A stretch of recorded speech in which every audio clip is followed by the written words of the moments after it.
The following is a local resident producers program. The program content is the sole responsibility of the producer and does not necessarily reflect the views or policies of CATV2, Oshkosh Community Media Services, the City of Oshkosh, or Time Warner Cable.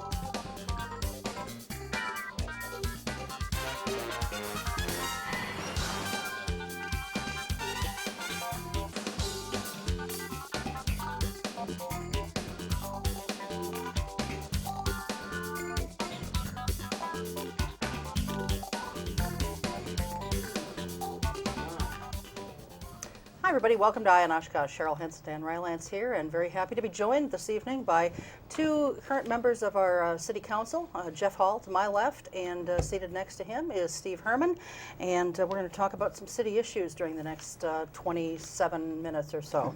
So anyway, thanks to both of you for being here. We appreciate taking it. the time to come on. Thanks for having me. Yep. Glad to be here. Let's start out with the budget first of all. You know, you guys recently approved a budget. It's kind of confusing though as to how it's really going to impact the people's tax bills because we don't know what's coming in the way of lottery credits and such from Madison. What have you heard during the budget process or even earlier from constituents about, you know, where they wanted to see their taxes going, what things they wanted to see cut, what things they wanted to see retained, and so forth? Well, the interesting thing is everyone always wants to see their taxes cut, but see services retained or improved. Exactly, so, yeah. You know, you always have to walk that delicate line, you know.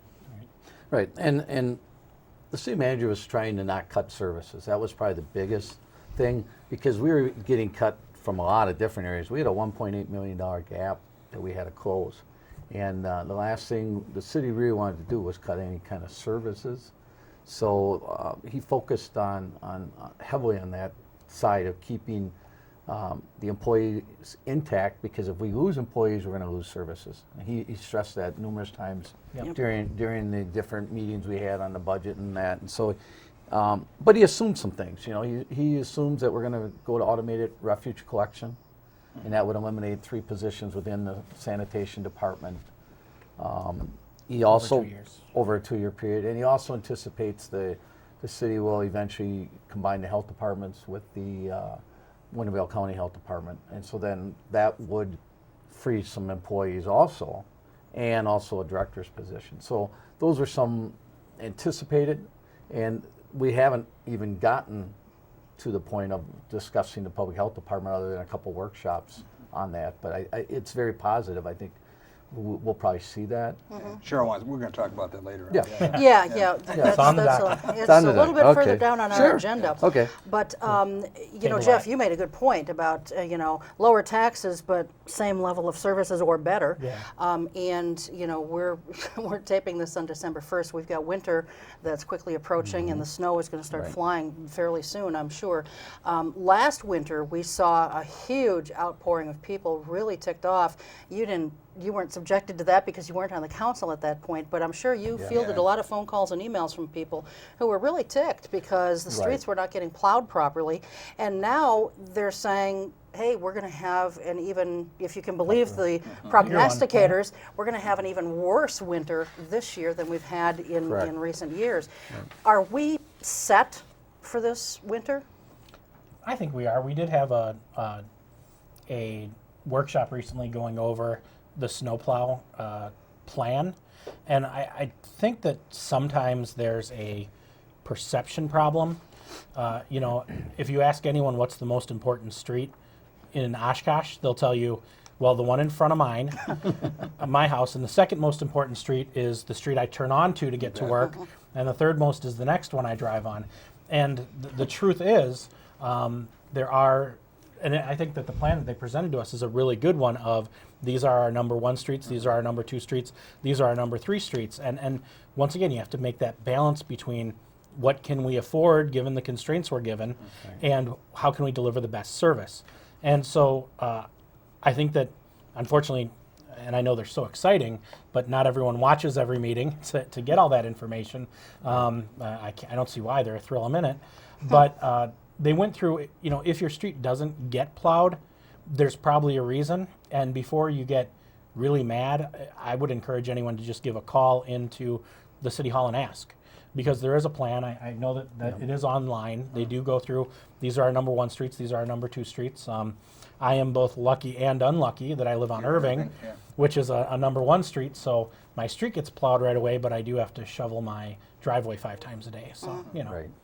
And that's, Jeff reiterated to that, that's the important part, not so much even the council meeting, but the workshops, because a lot of the workshops that we have is so that we better understand how the city's operating and what they're doing, so that when constituents call us, we can tell them, like Jeff said, we have this map and it's prioritized with these as the primary routes and the secondary routes. And if you live in a small neighborhood, you're going to probably put up with waiting to get your snow plowed. And when there's 2 or 3 inches, it won't get plowed because we're not plowing those streets during certain snowstorms and things like that. So, What do you mean you're not plowing them during certain they're all snowstorms? getting plowed. they're all getting plowed, but in a prioritized. It might be at 12. You might get it plowed in the 18. afternoon. Right, in the well, but morning. it's always been that way. Right. I mean, I've lived in this city pretty much all my life, and I've never known it to be any differently. Yeah. Right. But last winter was horrible. Yeah. And the city did, I think, a not so great job of plowing streets last winter. And I'm not talking just side streets, that you would consider tertiary streets. I'm talking primary and secondary streets. They were not plowed down to the cement. And that's one of the reasons that people were complaining. And, so I understand. I think anybody with any brain in their head can understand that, you got to do the major arterials first and so on and so forth. But at some point, I think we ought to be able to expect that our street is going to get plowed down to the pavement. And I think what you have there is, and this is what I got from the workshop when they were talking about the plan, is that what they're adding into the plan is going through those major routes the second and the third time. Because I know, like, where I ran into troubles was Jackson and Murdoch, because that's the side of town that I live on. They'd be terrible. Well, going to work, they were just fine. But when I'd come home from work, then, you'd get that little bit of snow that follows the big storm or the blowing, and there might not have been that second or third trip through. And as I understand the new plan, that is going to be there a little bit more. Right. So I think that, that's a very legitimate concern last year. I think that was addressed in the new plan, and fingers crossed, I hope it works, especially now that I've said it in public. Okay. The roundabouts. Those ought to be interesting to try and plow, I would think, especially with so many of them now. One of the things that we see in winter is streets not always plowed right up to the curb. And so you have, in good weather, during the summer months and so forth, you've got 2 full lanes. In winter, you end up with a lane and a half. Because of the design of the roundabouts, I can't quite picture one in my head right now. I don't know if they have curbs. I don't think they do. But certainly along the inner part they do. Are we going to have 2 full lanes in those roundabouts? And are they going to be kept very clear? Because let's face it, people don't drive properly in those things as it is. Right. And they don't really pay attention very well, I don't think, to the lanes. And the lanes can be confusing for folks. We don't want any more people confused. Well, my hope is that last year was a learning curve for our operators on how to plow roundabouts, because like you said, now Cheryl, we have so many more. What we were told in the workshop is that they start actually from the inside and wing out to the outside, because they don't have any room to put the snow on the inside of the roundabout. So they work from the inside out, and I'm sure they're trying to get as close to the curb as possible without hitting the curb, because with those big trucks and the weight, you hit that curb, you can break it and crush it, and so. If I've got a 12-inch dump of snow in roundabouts that are 2, 3, where are they going to get rid of the snow? It gets pushed off to the outside. I mean, just like any other street or any other intersection, I mean, you can't leave it in the intersection, so it goes through, and they come back the other way and pull it off. I mean, Right. it's the same as you have to do with any other intersection. And you know, roundabouts, I go through, like I said, I drive up Jackson every day. I go through the Jackson and Murdoch one every day, and that was actually, I'm not one to call and complain, but that was one complaint that I did make last year, was that roundabout didn't always get cleaned out well enough. And not really cleaned out, but it was that second or third trip through as the snow kept coming, Right. which they said they are going to take care of. But most of the time, it really was clear enough and you could get through. But it was just, if the snow continued during the day, there seemed to be more trouble. But, you know, that, towards the end of the year, that wasn't happening as much, and hopefully it won't this time, because there has been a commitment to do those multiple plows. Another thing they're doing, they started last year and they're doing it this year, is they're putting like a brine down, a liquid substance on the streets prior to the snow. Like today when I went to my part-time job, I noticed they were putting some of that down. Like a primer that helps keep, A brainer. so that they don't use as much salt. It kind of keeps the moisture, wicks the moisture Well, away hopefully off the that'll streets. cut down on some of the ice. Yeah, that, that's what that we're hoping builds up for. too. Just a couple things real quickly yet on snow plowing. So with a heavier snow predicted for this year than last year's snowfall, are we set then? Are you guys saying that we're not going to have the same kinds of complaints? I mean, you're always going to have some complaints, okay? You're always No gonna one have will some- ever complain, I promise. No, but I'm saying we're not we're- going to we're have the set. same We have- kinds of complaints to the level that we did last year. We have a plan. We have a plan. Yeah. You know, Okay. and with any plan, you make it to the best of your knowledge at that point, and you adjust as you find things out. One thing, going back to the budget, is our long-range finance committee now has a goal of a certain amount of reserves. Well, we're above that goal right now, and so if the plan doesn't work, or if we get more snow than we should, you know, there is room to change the plan, even if it's more expensive. If we do get, you know, the plan already was for a big snow, and if it becomes huge, there is room for it. All right, okay. I have one essay question. Okay. It's philosophical, but I think it's important.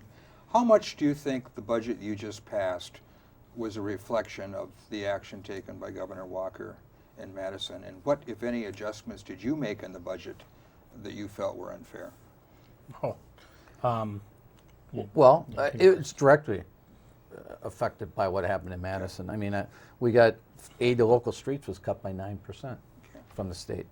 State aid for municipal services, 16% cut. Okay. So when you get those kind of revenues cut, it's got to affect your local budget. Okay. Because, you know, one of the big issues that came up during the budget hearing was really the transportation dollars. Right. You know, the dollar ride and cabulance. Right, and Jeff had 2 amendments on Yeah, that, I think. I mean, it was Went down. just huge, you know. Yeah. Do what you can. It's a small population that needs that service, and it's an important service to them. And we, you know, we had huge gaps, huge gaps. You know, it really is, and it's a sad thing to listen to, because I always like to tell a story when I explain the problems with a local budget, especially after what happened this year with Act 10 and with the state budget that just decimated aid to local governments, both county, school, and city. Is two kids, older brother, younger brother, walk into a dentist's office, and the older brother goes, I need to get a tooth pulled, and we don't have a whole lot of money, so I need you to pull it without any anesthetic. And the nurse goes, oh, you sure are brave. Where's the tooth? And he turns and says, show him, Junior. And that's exactly what happened with this budget. You know, the people in Madison jumped up and down and hoo-hawed and high-fived about how much they saved, and then they turned around and cut us to the bone, and then said, and you can't get another dime no matter what, and try to figure it out. And what makes me mad, both on the county level and the city level, because I'm in both, is overwhelmingly the brunt of those cuts are going on the people that can least afford them. You talk about the cabulance fees going up. You know, these are people that have no other way out of their houses. And How much did their fees go up? $1 a ride. Okay. In some cases, 50 cents a ride in others. But the thing is the budget for that they're allowed, and this is from my county hat, was cut. Okay. So you have less ability to go and then more fee. I mean, overwhelmingly, it seems every time that this budget is being cut on the back of someone that really can't afford it, and it's a sad statement for where we are. In an example, Dan, state transit aid was cut 11% to the city, so that just really makes it difficult. You know, we hear a lot of complaints. You know, the buses are running half empty and things, but a lot of things people don't realize is that a lot of the size of the buses have to do with the ADA compliance laws and the transit aid, because we buy the buses with dollars from the federal government. They dictate what type. But not only that, but for several hours a day, they are packed full. Yes, they You are. know, so if they want us to buy twice as many buses so that we can run small ones in the off hours and the big ones in the other, but they'll still get about the same miles per gallon or everything. But I mean, you know, you watch when school gets out or when work lets out, those buses are packed. Yeah, they are. So, you know, you buy to what your biggest capacity is, not your smallest. Right. Sure. So with some of the cuts that, you know, the city got, what kinds of things did you all have to cut that we as citizens may notice? I think that, you know, if we end up to a point where we aren't going to be able to deliver the transit services we need, you know, that is going to end up being a problem that will be coming from the state. I think we should be looking at, in this economy, expanding bus services rather than cutting them, because less people can afford cars. Advocap, I'm on the board of, did a survey amongst you know, their clients, which are people in poverty, and overwhelmingly their biggest problem is transportation. Getting a car, having a car, being able to get where they need. And at times like this, you shouldn't be cutting bus service, you should be expanding it so that more people can get around. Another area that some of the people in the community may see is our community development block grants were cut drastically. And we have had to make some changes there. So first-time home buyers, there's not going to be near as much money available to assist them.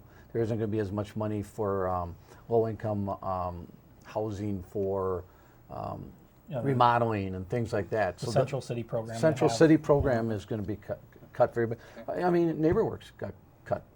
I mean, and so those programs that really affect our Central City neighborhoods are going to feel it in the budget. And there's just nothing we could do about that. I mean, we're covering some of it with tax increment financing dollars and things, but to cover some of the staff time and work, which we didn't do in the past, now we have to dip into that. So it just really creates some issues. And you know, I think with the pay cut overall, I mean, when you look at the amount of take-home pay that the employees have, I think every business owner downtown, every business owner within 10 miles is going to feel the brunt of having, you know, 7% less take-home pay, 7 to 8.5% less take-home pay from all the employees. Go to Roxy this time next year and ask them what their business was this year to next year. I think that's, Mark Harris told us the numbers, and it was 36 million or something yeah, like that? 27 million. One out of every 8 employees in Winnebago County are public employees. That's correct. And their take-home pay has been cut by $27 million. And a little over 2% of all people that are employed in the city of Oshkosh are employed by the city of Oshkosh. So when you talk about, you know, a pay cut to that percentage, you know, and it really, and I know there's a bit of a controversy with a little cushion I wanted to give on the pay, but when you look at that, you're really setting the pay for your entire city. I don't think that it's anywhere near a coincidence that after the state workers and the university workers and the teachers and the correctional officers all took a big pay cut and had to pay more for their insurance and had to worry about temps being brought in, that all of a sudden Oshkosh Truck turned around with those exact same demands, because we have an ecosystem here. And what people don't understand is that one group's pay affects another group's pay, because that sets the market pay for your entire community. And I think that those cuts from the state to all of our institutions here are going to affect the pay that someone gets in a private sector, in the private sector, because, you know, whether you're a secretary or a manual laborer, they look at the entire market to what they're going to pay. And if the public, 1 in 8 workers, drops 8%, your entire market's gone down. Well, thank you for that explanation, because that was one of the things that I had on my list of questions. Is I figured. and I still, and you know, I still am not sure that it was the best way to go about it. The whole point was people should be paying more for their benefits, and then to give part of that back, albeit a small part, when the county doesn't have the same luxury, the school district doesn't have the same luxury. It just seemed like a little unfair from that standpoint, but also it just kind of seemed to defeat the whole point of them paying a little more for their benefits. Well, now the thing is the way I presented it, and I think in the coverage, and it's partially my fault because I had to be out of town for a week for work, but city council doesn't pay enough, on its own. That $136 every other week just doesn't quite do it. So, That's why Steve's doing Wash at home. Yeah, that's what I'm, yes. And- Thanks, Dan. So I didn't really get to explain it in full, but when you look at the whole paying more for their benefits, the retirement was a flat percentage across the board to everyone, but the health care, when you say 11.5% of the cost of your health care, well, that is a percentage on the cost of the health care, not on your pay. So what happened is, once again, like I was talking with the Cabulants, the people who have the least get the biggest hit. So the lowest paid employees in the city ended up losing 8.5% of their pay, whereas the higher paid employees would only lose 7 or 7.5%. What I was trying to do was find a way to equalize it out, because once again, you see these cuts happening, and they're happening to those people who can least afford it. Sure. That's what I was trying to get at. Yeah. And some of the state employees, quite a few of them actually had, prior to this budget, had furlough days under the Doyle administration. So now they have 3, 4, 5 years of constant Right. loss of income.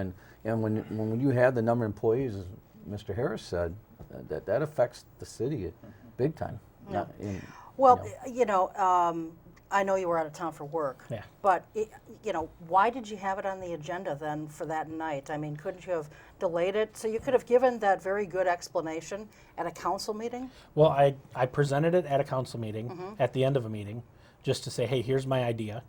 And then I was gone for that week. And then we came back and we had one more meeting to discuss it. So then I presented a Okay. different I alternative missed that one then. at the budget meeting. Okay. Like I said, I probably should have made a nicer chart or something to understand it. I don't know. But also part of it was they kept making a discussion to make it sound like it was a salary adjustment that would make it permanent. But no, it was a one-time, if you will. You're still going to hit the wall, but we're going to put an airbag out first. Yep. But the biggest part of it was so that those lowest paid employees wouldn't take a bigger hit than the higher paid. We're Okay. talking $450 an employee, something like that. Is it? No bigger than that. Well, I mean, my final thing was Yeah. $450 Yeah. an employee for the lower paid employees. Yeah. I will give you a lot of credit, though, Jeff, for digging into the nuts and bolts of the budget and the TIF district money, which is where this was originally proposed to come from. I think it was a My closed final TIF. didn't though. Right, I know, but originally. Yeah. Okay, and so originally, Actually, the money to even originally from the propose it TIF was going to originally- go to safety services. Right, Just- but even to propose anything originally, you had to do some rooting around in the TIFs. I like numbers. And my point is, I give you a lot of credit for all of that delving into the nuts and bolts of the budget, the TIFs, everything, because I think far too often we have had people sitting on that dais, and I think in a couple of cases probably still do, present company accepted, people who don't study things, they don't look at stuff probably until an hour or two before they come to the council meeting. And that's just, I could be wrong, but I don't think so. I think that's pretty accurate perception. So thank you for doing your homework. Well, I as they can't say. speak for anyone else, but I like numbers, and I am the sort of interesting guy that you can set me down with a spreadsheet and I'll be happy for hours. So. All right, excellent. But just to finish it up, Cheryl, you hit a very good point. There is a lot of homework before a council meeting. And if a council member doesn't do his homework, it's unfortunate because we get the information pretty far out in advance on certain topics and things. And city manager office really made it open door to go talk to staff, contact staff, get your questions answered. If you want to bring it up at a council meeting, let the staff know you're going to do that, so they're more well prepared for it. And so I think the majority of council members take advantage of that. I can't speak for any that don't know, but for me, that was my first year on the job. That's my biggest surprise, I guess, is just how much paperwork, materials we get for every resolution, everything that we're looking at. There is a lot of paperwork. And I think some of the new people in City Hall are very much more open to it Yes. than older ones were. A lot of times, if you wanted the TIF information, you couldn't get it, and there was a lot of urging on some of our parts, but we now know like what the balance of every TIF is. Right. You've had really a good explanation with all of Yes. that stuff. And everyone knows more about it. If somebody wanted a workshop to watch, That was it. The tax I increment financing agree. district workshop That was very really informative. put it out there and really how they work and what they're for and who benefits from them. Very well done. It's a great workshop. We got to go to health. Yeah, thing, we're don't we? running out of time, so, and we want to cover the merger of the health departments, Right. and we want to cover the city manager review process. Okay. So, I don't know which one you Well, want we to got start a with county first. and a city person, so maybe the best question would be is, Jeff, from a county standpoint, what's positive about the healthcare merger for the county? And Steve, for you from the city, what do you see the benefits for the city? Okay. Well, I think the benefits are mutual. Okay. What you're going to get is less overhead. Okay. And positions were kept open so that we could have people move without a mass layoffs. Okay. But the thing is you don't need, as it was explained, two people making pamphlets. Just because one's got an Oshkosh logo and one's got a Winnebago logo. You don't need two people doing scheduling, Okay. when it's all in the same place. So you're going to immediately have a savings in personnel there. But also, the city offers some things that the county doesn't, and the county offers some things the city doesn't. And the really cool thing about that is nobody's going to lose service. Okay. So that means those things that the city offered that the county didn't, everyone's going to get now, and vice versa. Okay. Probably the biggest for the city will be some savings. We won't have to pay a director of the health department. Okay. The staff that we have, the full-time staff, will be guaranteed their jobs with the county. So we'll have some savings there because we won't have the salaries and benefits will fall back under the county. But they're going to a population-based health insurance, health program on the state level. So this allows, as Jeff was saying, we can do a better job county-wide and city of Oshkosh educating our citizens, because it's gone away from that kind of in-home care that the health departments used to do and things like that. It's kind of gone to the private sector, but we'll still have staff, sanitarians and that going out and making sure that the food stands are all up to snuff and there's no issues there. We'll still do lead issues in the city. There's some other things we have to work out, like right now the health department does the animal bites. That'll probably have to be transferred over to the police department like it is on the county level with the sheriff's office. So there'll be some changes there, but also the one-shop shopping. That's A lot the of big people thing. went to WIC, if they needed that program, but if they lived in the city, then they had to come back to City Hall, Yeah.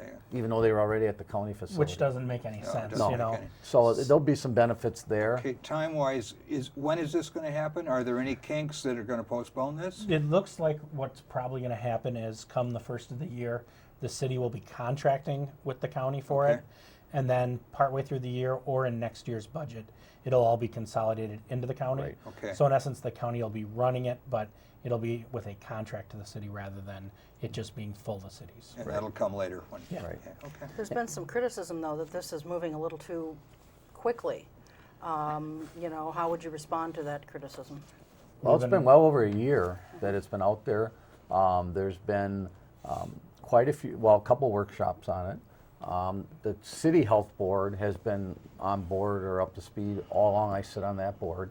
So they've been informed of what's going on. There's been, the Nina We've been talking about it for a long Common time. Council has already approved it. The county board's Yep. approved it. So it's really, it's now, they're working behind the scenes to work out those kinks, as Jeff was saying. Well, it's not even behind the scenes. It's, Not, I mean, but every between meeting the is public, but people, councils, but let's face it, it's not very exciting, so people No, don't pay it's not. attention Right. until they read something in the paper, and the Right. paper doesn't print anything until the plan is done. So it seems like it's fast, but it's been a long time coming. Okay, all right. Okay, City Yeah, manager thing? Yes. Yeah, let him have his minute. yes. Okay. You got a front page story on Yep. this. Otherwise, I probably wouldn't have looked at it. But anyway, I went down and got a copy. And I don't care who wrote it. I assume you got a lot of help on this. But I did. what's different about the evaluation because you've done this as opposed to prior evaluations? I guess that would be one question. What's different? Guidelines. guidelines. We didn't really have Okay. kind of a standard operating procedure how we were going to evaluate the city manager. Okay. We basically knew that we wanted to evaluate him on how he handles staff, Okay. how he handles direction from the council, how he goes out in the community and Okay. does presentations. Is he, those are some directions and things that the council's been giving him city manager role for a long time and prior city manager. But we really didn't have a working document, and that's what this is. This is a working document that follows the International Cities Management Association's guidelines so that he knows year to year to year, basically, these are the 4, 5, 6 things that the council's always going to be looking at for his job. And it still leaves the door open for future council members, future deputy mayors to add things, change things. It's not like a city ordinance or anything, it's just a guideline policy that we're using. And I think a lot of times you would see that the city manager's review kind of took the line of whatever the deputy mayor at that time was really interested in. Okay. And I think this kind of gives Okay. a little more fairness to the other members of the council and to the city manager himself to make it a little more structured.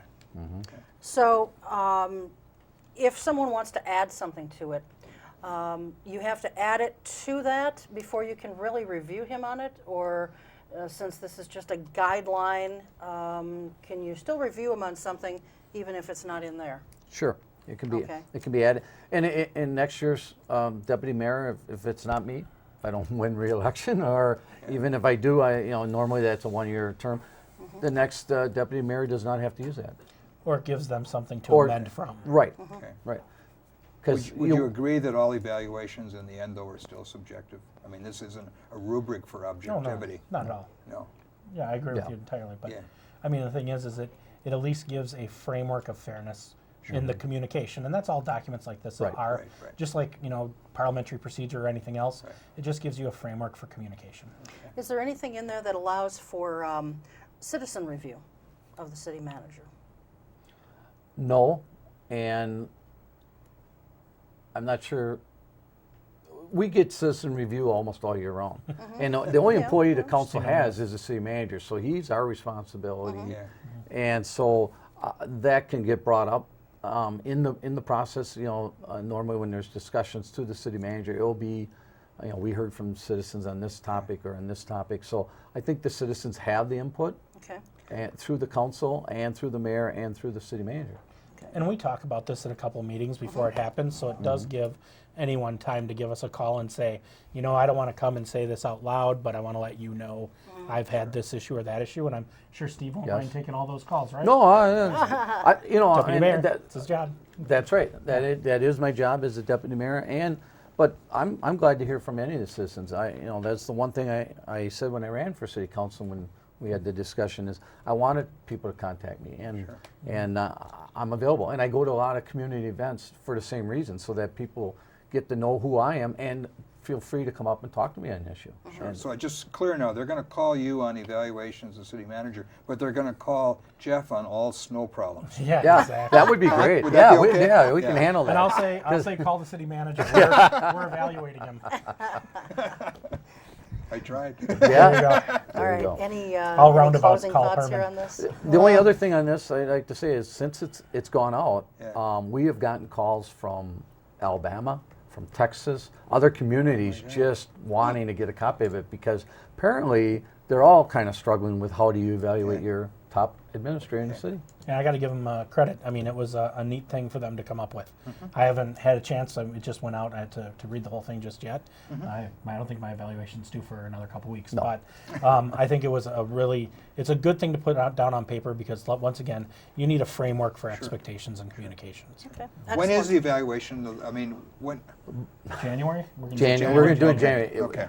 Okay. By his contract, it's supposed to be December, but he's agreed to waive that with all the budget Okay. issues Okay, and good. capital All improvement right, issues. excellent. Well, very good. Well, thanks to both Thanks of you for for both being of here. you. Thank you. We No, appreciate it pleasure. very much. Enjoyed it. Have happy holidays. Same And to you. just sit tight at home. We're going to take a short break, and when we come back, we will be joined by Tina Haffeman, who's going to be talking to us about the day-by-day warming shelter. So we'll be right back. Happy you. holidays. Same Jeff. to you. Nice to see Thanks. Yeah. Thank you.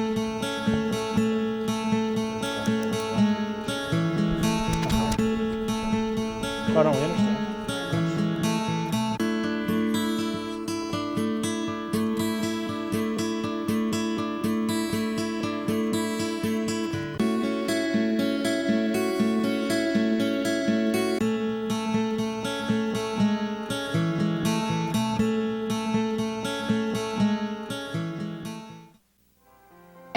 year, the U.S. Department of the Treasury receives about 1.4 million reports of problems with paper checks. Checks can be lost, stolen, or delayed. If you still receive Social Security payments by paper check, Treasury wants you to know about a safer, more convenient way to get your money. The Direct Express Prepaid Debit MasterCard. The Direct Express card is new and is available to anyone receiving Social Security benefits, even if you don't have a bank account. Your monthly benefits will be automatically placed onto your card account each month on the day your money is due. While other debit cards cost money, it is possible to use the Direct Express card for free to make purchases, pay bills, and get cash at thousands of locations nationwide. There are no sign-up or monthly account fees.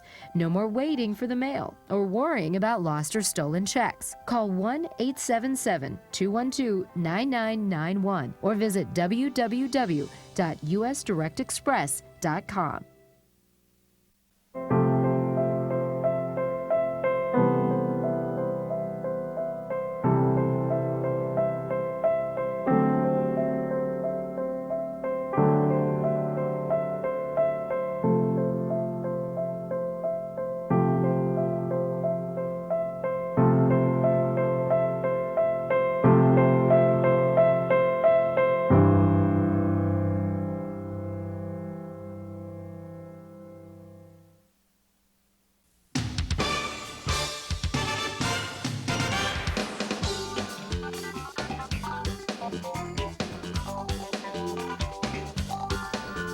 And welcome back to the second half of Eye on Oshkosh. And joined now, as I promised, is Tina Haffeman here from the Oshkosh Esther Group, speaking about the day-by-day warming shelter. And she's been on a couple of times talking about this, and now they're up and running. So we want to hear an update. Thanks very much for being here. We appreciate it. I'm happy to be here. I know these days you are probably swamped, so we especially appreciate your coming in. But it is cold, and we are talking about something that's warm.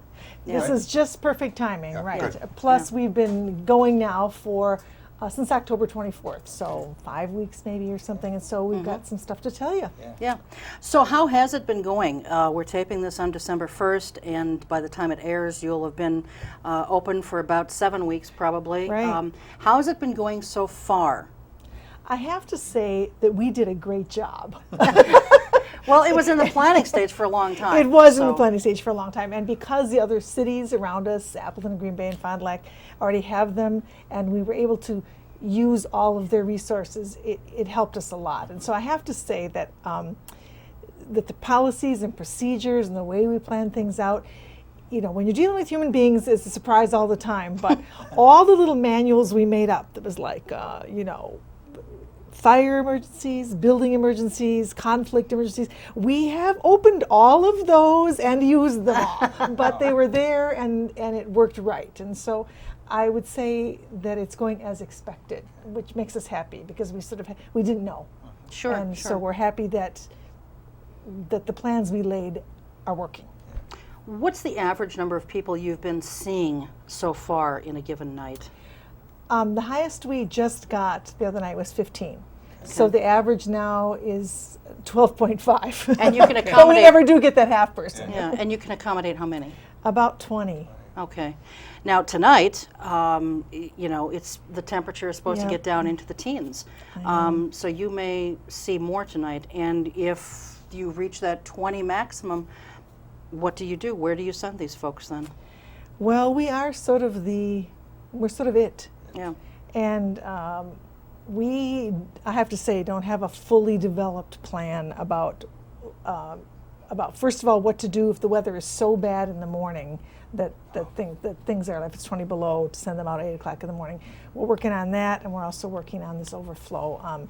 So I don't want to talk about it too much yet, but we're thinking about it all the time because we were a little surprised to be so, you know, the first few nights we had 5 and 6. We're like, okay, that's kind of what we thought in the beginning, but we began to fill up pretty quick. And so we're a little worried about that. There's a little worry every day also. Sure. Oh, I'm sure. Any surprises so far since you've been open? I know you said you've cracked open every single manual that you've got. We have, you know. Was there something that just really kind of you weren't planning for that took you by surprise a little bit? As far as guests go, and as far as the operation of we didn't think the toilet would back up. But we did have a plan.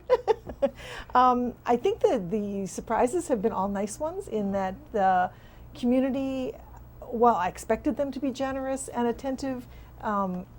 It's been unbelievably gratifying. That has warmed your hearts. It has warmed our Yes, hearts, yes. indeed. And others. Yes. And since you were on the last time, you've now got a website up and running too, and we've been putting that up. In fact, it's on the screen right now. Great, I'm glad. It's warmingshelter.com. It is. Which I'm surprised that name was available, actually. Me too. Because it's so generic, you know, but And so warmingshelter.com. You know why, though? Because warming shelter is a term that's used actually just around here.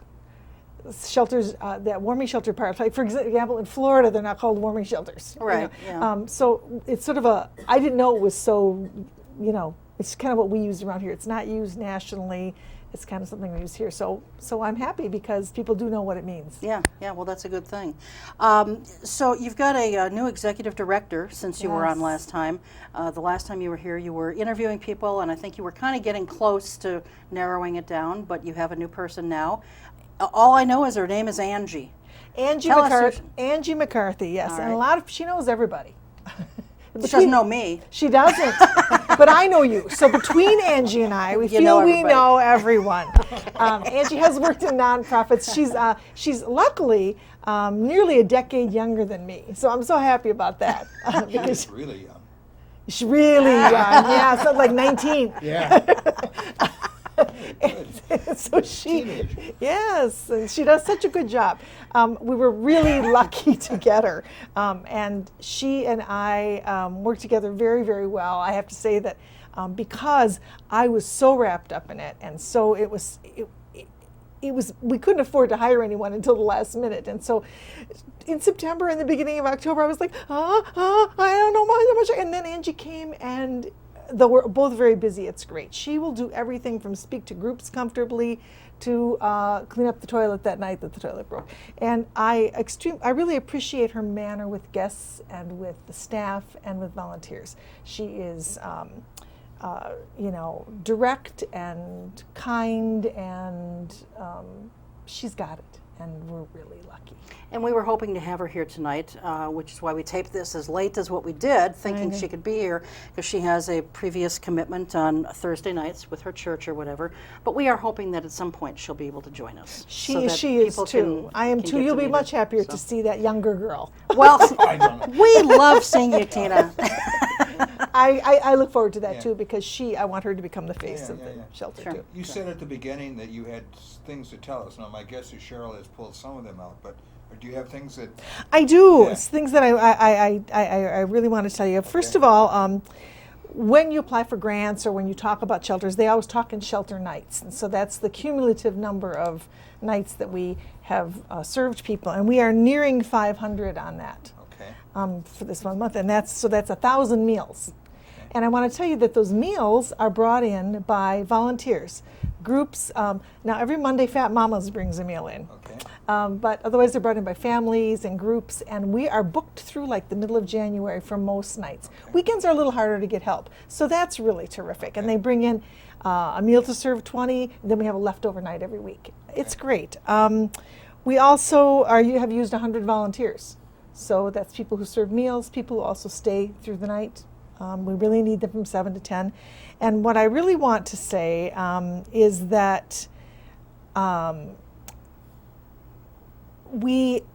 have so much I want to say, and I'm loath to mention specific groups of people to thank because it's such a broad community thing. Right, but I have to say that a couple of interesting things. One is that a doctor in the area last month gave all of his employees $1,000 to spend on their favorite charity for a Christmas present. That was his Christmas present to them. So a young woman called and said, I decided that I want to spend it on you. Wow. So she went to our website where we have a wish list of mostly consumable things, and she bought $1,000 worth of those things. Wow. And so now we don't have much storage. We are full up with that kind of stuff for now. And so people say to me, what do you need? I'll say, it's not as much fun to say this or to do this, but we really do need funds. That's really what. It's not as much fun to do. And people say, well, but don't you need a thing? Can't we buy a thing? And so many people have said that we have our things. You have all the things. We have many of our things, yes. We use our washer and dryer so heavily, though, that I can see that we may need another one at some point. But one thing I can think of that we need is those net laundry bags. Maybe you've never seen them, but we do laundry every night, bedding and guest clothing if they wish. And then we keep it all in one bag and wash it and then put it in the dryer in the bag. And they're actually pretty expensive. And so we don't have enough of those. So if you're watching and I don't even know where to get them. I know what you mean. But- But they're great, and we need some. Okay, I have two questions. One is, if someone's listening and wants to bring in a meal, can you give us sort of parameters of how much they would have to bring for either the evening meal or the breakfast meal? And what kinds of things? Yeah. Yep. Yeah. The breakfast meal, that's a bag lunch, bag breakfast. Okay. And we put that together at night. So we buy the things for that. That was things like cereal bars, Okay. soft ones. We boil eggs, cheese sticks, and we put them together in a bag. So that's something taken care of That's taken internally. care of. Although we could use grocery cards. Okay. To buy those items. Those So items. and juice boxes. Juice boxes we run out of a lot. You do. Because we'd like to have them they can eat it there if they want to, but Yeah, they yeah. need to be gone by 8. But they can also take it with them. So And those are some things they are that some people things. could Okay. They are juice boxes. I was just occurred to bring me over like for Okay. Christmas they, or whatever. They could. They Okay. could. All right. And Okay. on the website you can email and say I'm going to bring over 10 boxes of juice, and so when can I do that? So there's a way to email on there. The dinners, we ask that there's enough to feed 20 people. Okay. We don't, we don't know how many we're going to get, and we don't know how much they're going to eat. Some nights they're very, very hungry and everything's gone quickly, and some nights things sit around. But it's things like comfort food, meatloaf, dishes that have noodles and ragu and So ground casserole beef. type things. Casserole Chilies type and things, soups are as chilies and soups. We have to be conscious of keeping things easy to chew. Okay. Some people Okay, gotcha. have some Sandwiches are in order for an evening meal? Or? Sandwiches are in order for an Okay. evening meal, but Okay. not hard crusted things. Yeah, Bananas instead of apples. We do get Festival gives us bread and eggs and bakery and sweet things during the week, twice a week, so that's really nice. And somebody, I don't know who this came from, but now I believe we're getting coffee from somebody. Wow. And that's a big deal because it's expensive, and we Yeah, always have yeah, coffee. oh, yeah. And in fact, a guest suggested one night, I was sitting at dinner eating with them, and I was going to get up, and I said, "Sir, do you need more coffee?" And he said, "I do." He said, at other shelters they serve decaf at night." And I said, "Oh, it's an excellent idea." We want you to sleep. And so I said, "I'm going to go write that That's a good down." idea. Right? It was a really good idea. So- Okay, the other one is on staffing. Now, I did read Doug's article, but can you kind of review, if people wanted to volunteer for staffing, what hours are we talking about, and how long would a volunteer work? Okay, our volunteer hours are about, the shifts are 3 hours. 3 hours. So it's 7 to 10, Okay, 10 to 1, 1 to 4, 4 to 8. Okay. The busiest time is 7 to 10. That's when people are coming in, that's when the meal is being served, Okay. that's when people are, if our one staff person who's on Yeah. is doing an intake, they're taken up for about 20 minutes. And so that 7 to 10 shift is really important. Okay. We have a lot of volunteers then, but not on Fridays and Saturdays. So that 7 to 10 shift on Fridays and Saturdays is an important thing. And we really need a volunteer on Christmas Eve. On Christmas Eve, we have a wonderful family bringing in an entire complete Christmas dinner before. We have a social worker who's been on our task force who volunteered to work all night on Christmas Eve and all night on New Year's Eve, so that our students who normally work those times don't have to do it, which is wonderful. And we have a staff member working also earlier in the night, but we're going to need one more person. So I did want to say, if somebody can work 7 to 10 on Christmas Eve, tough slot to fill. yeah. Okay, where do people go specifically to drop off food, to come in if they're going to work the 3? Where is the locations? What door do they come in? Okay, they, if it's during the day, I mean, the shelter is open from 7 o'clock. There's someone there from 7 o'clock. We don't open to guests till 8 o'clock, but there's Okay. someone there at 7 o'clock and then all night long. During the day, you need to call the shelter number first, and that is Okay. on the website. Okay. So Angie is there. What is it? I don't know it off Okay. the top of my head. Okay. I'm sorry. Sorry about Because that, Tina. I'm sorry. There's two of them, and they're a little close, and I If you always happen have to think look of it at as you're talking, I'm just let us sorry. know. So anyway, you'd call this Yes. number if you're going to deliver something during the Right, daytime. or you could also take it into the church office. The Okay. church has been, most Blessed Sacrament has been extraordinarily kind. First of all, to offer the space, and secondly, to put up with all the evolutionary things that we need to do to make this work. Right. Things we didn't know. Well, let's talk about where you're actually located, because Yeah, I mean we've yeah. Right. said that on Yeah. past shows, but Let's in case review. someone missed it, Let's review. or they didn't have a need before and now Right. they either do themselves or they know of someone who does. When you say Most Blessed Sacrament, that could be a couple of different locations. It in certainly town. could. We're talking about the one on High Street that's Right. across from Hardee's. Right. Okay. And when you look at that, it used to be called St. Peter's, so a lot of people Yep. know it that way. It's behind the Salvation Army and across from Hardee's, and the church is on the corner, and then there's administrative buildings, and then you can see that the school is there, and there's the big old brick gymnasium. And so there's a doorway in between that's easily seen, easily lit, and there's a sign in the door that says Okay. that's where we are. And we encourage people to come in on the Pearl Street side, but currently they come in on both sides, or sometimes we ask them to go around. And we'd like them to come in on the Pearl Street side, because if they had a car or a bike, that's where we'd want them to put it. Okay. So that's where it is. And we do welcome people to come. Many people come during the day. We'd rather not have people come when guests are there, because we want to honor their privacy. But we're happy to show them how it works and how we go. And it works pretty smoothly. So when you say during the day, now before you said that the shelter opens at 8 o'clock at night and someone's there at 7, what kind of hours do you have during the day where people could come and see the place? They can call, and Angie will. Okay. She's She'll there. make arrangements She will make then. arrangements, and she's Okay. nearly always there. But Okay. but it's it's not. She doesn't keep a straight schedule because she has a lot of speaking things she has to do. Sometimes she has to stay way into the night. She has staff meetings. So she can call, and she's happy to do. We give tours. I mean, Angie gives tours like every other day or so. We do that a lot. You know what? I do have a phone number here and something that I had copy and pasted into my notes, and it's for her. It's for Angie directly. It's a cell phone, I'm assuming. Is I it don't. 203 something? Yes. Okay, It's- that's one of them. It's 203-4536. All right. So 203-4536. So that's the number that you would call. And something else that I found, and I don't know if you want to encourage this or not, but I know through our church you're doing some things. One of the ministry groups is collecting some items. But I mean, do you think it would be appropriate to tell folks what kinds of things you need in these Christmas bags? And if they want, they can drop them off at First Congregational Church.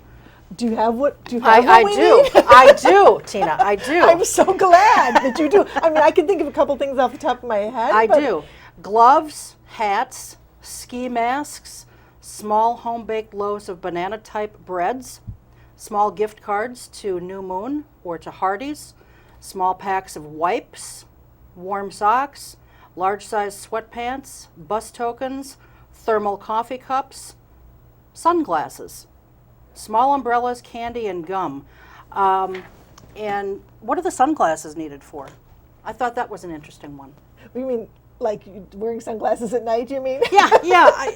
Because we have a lot of snow, Cheryl, and it's bright out there, and they're Okay. outside all day. Okay. So, what we try Gotcha. to, That we makes try to sense. think All right. is what it's like to be, if you're, I mean, most of our guests are not outside all day, but they often are moving from place to place. They're often outside quite a lot. Mm-hmm. Okay. And so we were thinking, what do you need when you're outside in the winter? And I always need sunglasses. All right, So I'm okay. just That's- trying to project what you might need That if you're helps. out there. So that's kind of a list, and if I'm assuming that they don't have to drop it off at First Congregational, they can probably drop it off at They can at the shelter, yep.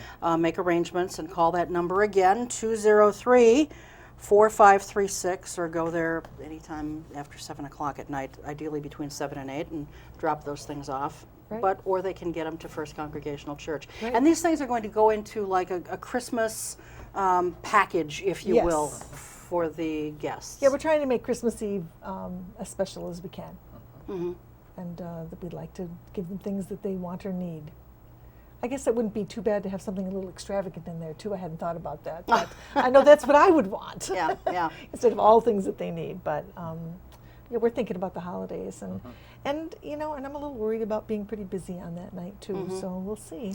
Yeah. Are you going to be having a special Christmas meal for them? Yes, there's a family bringing in a Christmas Eve that's meal. right. Yes, You did say it's that. Okay. Yeah. a right. rather complete Christmas meal, which was really nice Okay. of them to do. All right. Are there 5 people that are staying there every night? I mean, I mean, do we have regulars? yes. Yes. You do, okay. We do. What's the average length of stay that someone may have? Well, in other shelters, what they told us, the average length of stay was about 2 weeks. But we have several people who have stayed the whole time. I think that we cannot have people staying consecutively more than 90 days. But if they stay for 3 weeks and then they're gone one night and they come back, that starts over again. So could someone theoretically stay the whole time except a night here or there? They could. They could. But after the first of the year, we're going to begin in earnest working on goals and some services that they might get that might bring them up to a level where they don't need to depend on it. We don't want to become a shelter. That's what I was driving A at, permanent shelter. We Right, want to maintain the temporary emergency shelter status if we can. But it's a fine line and a tough call. Sure. Many of these people have been in need for a long time. Yeah. Interestingly, the number of people that Joe Janess from Father Cars, who advised us, the number of people that he thought would be using the shelter are. He was right. And He would know. He would Yeah, know. he's got a lot of experience And he at does it. have a lot of experience, and he's been a huge help, Yeah. a really, really big help. We call him often. We have a lot of people that are on speed dial, and he's one of them. I had a lot of advice. I don't know what we would have had to do if we had to invent this wheel. We've just kind of cogged it for Oshkosh. And you know, at the end of this season, we will completely reevaluate. I'll tell you one thing that's worked out beautifully is the students. We made use of the Business Success Center at the university, so they sort of screened students for us. Then they do the HR kind of stuff. So we pay the Business Success Center, and they help us find the people. We can interview them, and then it's a little easier for the person that we have that's our accountant. And the kids have been wonderful. I mean, absolutely wonderful. I was like, it's a tough shift, 2 in the morning to 9 in the morning. I was like, oh boy, I don't know. And then also I'm thinking, okay, they have they're social work seniors, and I'm thinking that they're thinking, when I was a senior and teacher in elementary ed, and I was saying, teaching is going to be fun every single day. And I'm thinking that they're thinking this about social work, and that now they're going to find out that it's not always really fun, but they're doing great. I'm very proud of them, and so we're happy with this relationship with the university. All right, terrific. Well, thank you very much for being here. You know, you have definitely earned your angel wings. You think? Well, because you've really spearheaded this from day one, and so you have earned your angel wings, Tina, for sure, and we're always delighted to have you on. And, I appreciate that. Although, as my mother says, people always do what they want to do. So, you know, I have worked hard, and I do appreciate it, but the effort has been huge. Sure. Well, very, very that's grassroots right. community. Okay. All right. So warmingshelter.com if you want to find out more information, and if you want to give them a call, 203-4536. So glad and you that's have going to do it for us. Thank you. Thank you very much for joining us. We'll Thanks see a you lot. next time. Yeah. Until then, take good care. Keep your eye on us. We've got our eye on Oshkosh.